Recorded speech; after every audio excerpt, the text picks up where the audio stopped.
இன்னொரு கிரவுண்ட்ல ஒரு பெரிய சட்டம் ஒழுங்கு குறித்த பெரிய அதிருப்தி நிலவுறதாகவும் இருக்கு. ஆனால் இந்த முதல்வருடைய குட்வில்ல திமுக கூட்டணி நல்லா மெயின்டைன் பண்ணாங்களா ஃபாதர்?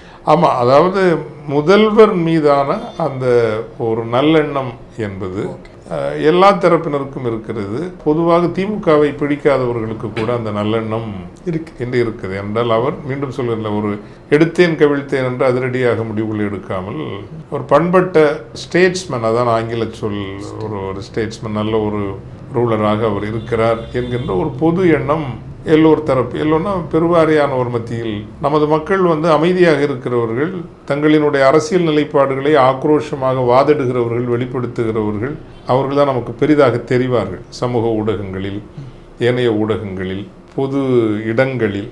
ஆனால் பெருவாரியான மக்கள் அமைதியாகத்தான் இருப்பார்கள். அமைதியாக இருக்கிறவர்களுக்கு அருவருப்பான பேச்சு, மேடை பேச்சு இதெல்லாம் பிடிக்காது.